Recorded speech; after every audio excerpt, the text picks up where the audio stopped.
Presidenta, hai 2 anos, na inauguración que se fixo dos 2 primeiros edificios do Gaiás. Silencio, por favor. Eu entendo que temos todos e todas fame. Silencio, por favor. Tamén era partidaria de que quedara para pola tarde, mas é a Señora Presidenta, en todo Pontón. caso, quen decide. Pois, como decía, o Presidente da Xunta deixaba moi claro cales eran os seus obxectivos para o Gaiás. Decía nesta inauguración que o Gaiás é unha obra á altura do MoMA de Nova York, o Palacio da Ópera de Sydney ou o Guggenheim de Bilbao.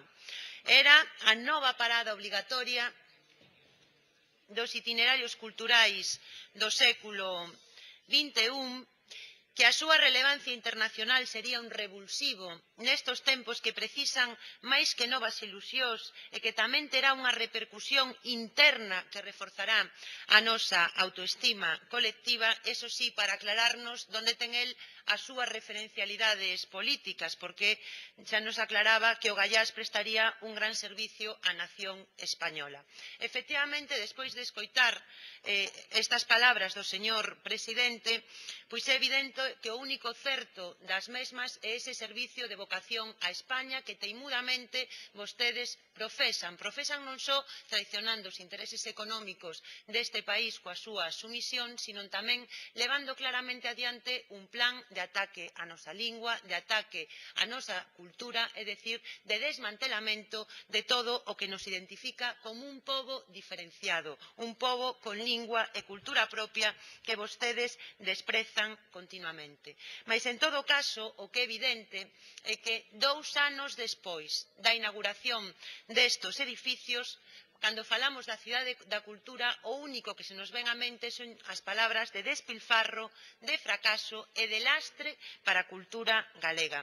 Porque poden vostedes decir o que queiran, pero non hai ningún só indicador que diga que este proxecto ten rentabilidade para Galiza, nin desde o punto de vista cultural, nin desde o punto de vista económico, nin tampouco, e moito menos, desde o punto de vista turístico. Parécenos ao Bloque Nacionalista Galego que non é de recibo que mentres están recortando drásticamente todo o apoio á nosa cultura, que leva mesmo ao peche de moitas salas, de moitas das infraestructuras que xa existían, cando se están eliminando axudas ao tecido de base, ás nosas industrias culturais, a Xunta siga mantendo un gasto que a todas luces é desproporcionado e que non está tendo ningún tipo de impacto positivo para Galiza nin para os galegos e galegas.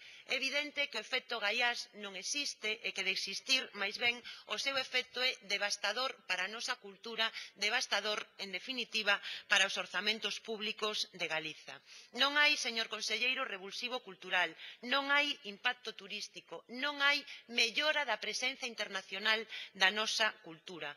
O único certo neste momento é que vostedes decidiron disfrutar das oficinas administrativas máis caras da historia deste país, porque iso é o único que vostedes fixeron, trasladar unha parte das oficinas administrativas da Xunta de Galiza ao Gaiás, efectivamente, un luxo asiático. Resúltanos, desde logo, hai que dicilo, patético ver o exercicio de propaganda que vostedes están facendo en relación coa cidade da cultura. Hai un par de meses vostedes facían nunha nota de prensa balance destos 2 anos da cidade da cultura. O seu titular é: a cidade da cultura cumpre 2 anos de austeridade nos que xenerou 509 actividades culturais e recibiu 664.739 visitas. E nos preguntámonos como se pode falar de austeridade cando se están referindo ao Gaiás. É, señor conselleiro, austero manter uns edificios que teñen uns costes anuais só de mantemento sen ter en conta ao persoal que supera os 2 millóns de euros, é dicir, máis de 7.000 euros diarios só por manter abertas esas instalacións. Vostede cree que é austero poñer en marcha unha exposición que é a exposición máis cara que se ten feito neste país, que ten un coste diario de 8.000 euros ao día e que ademais tivo unha crítica desde logo, nada positiva e que está tendo un número de visitas que é realmente decepcionante. Saenos moi cara esa exposición, señor conselleiro. Cree vostede, señor conselleiro, que é austero gastarse só no 2010 370.000 euros en sillas e mesas, que é o que fixeron vostedes no Gaiás. A verdade é que teñen un sentido moi curioso da austeridade. A súa é sempre unha austeridade selectiva para aqueles que menos teñen. Acaba de dicilo onte vostede aquí no Parlamento. Ata queren cobrarlle as persoas por comer nos comedores escolares. Austeridade para os sectores culturais que están defendendo a cultura galega, a quen vostede claramente ataca e está estrangulando todo o noso tecido cultural. Mais non vemos, señor conselleiro, que vostede sexa austero cando falamos da cidade da cultura. Será seguramente porque vostedes queren cumprir ese soño faraónico do expresidente do señor Fraga. Efectivamente, vostedes aí non son austero. Nós cremos que esta infraestructura foi un disparate desde o principio e que no tempo en que leva aberta confírmase en que foi desde logo un moi mal contributo a este país, porque non está servindo nin para dinamizar a vida cultural, nin para apoiar a vida da cultura galega. Mire, señor conselleiro, onte o Consello da Cultura facía públicos os datos sobre o impacto da crise a nivel de emprego cultural. Sabe vostede que decían que no ano 2012 perdíronse 2.800 empregos nun ano en Galiza, 8 persoas ao paro no sector cultural cada día e, por certo, moi por riba da media estatal. Mais supoño que vostede tamén virá aquí a decirnos que non hai crise e que todo está ben.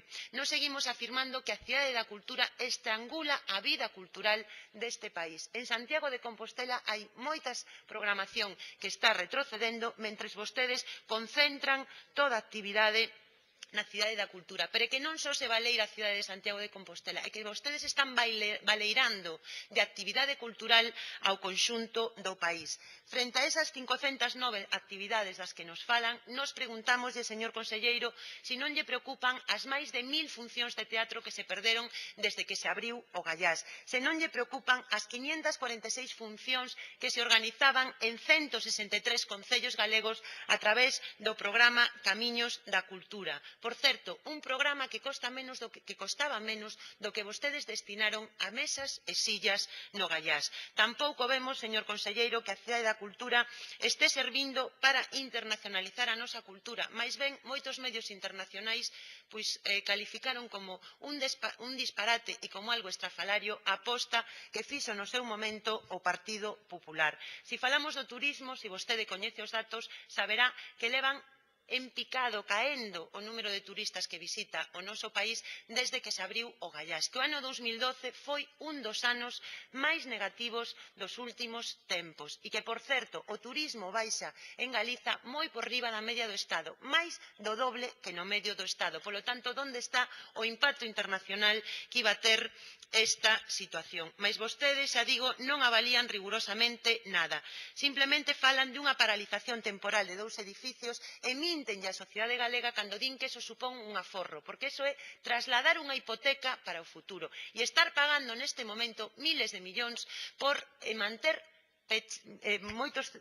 centos de miles de euros por manter paralizados esos edificios. A decisión debería de ser a paralización definitiva para non deixar esa hipoteca. Nós tamén seguimos denunciando que os recortes na cidade da cultura están moi por baixo do que vostedes están recortando para a cultura en xeral. E falsean tamén estas cifras porque sabe vostede que están destinando os fondos da Fundación Gaiás, que tamén son públicos, a financiar a actividade da Fundación da Cidade da Cultura. Nós, señor conselleiro, creemos que non é viable seguir mantendo este despilfarro e agardamos que hoxe vostede teña algo máis que dicirnos que todo está ben ou que a culpa é dos demais. Nada máis e moitas grazas. Moitas grazas. Ten a palabra para respostar o conselleiro de Cultura, Educación e Ordenación Universitaria, don Jesús Vázquez Abad.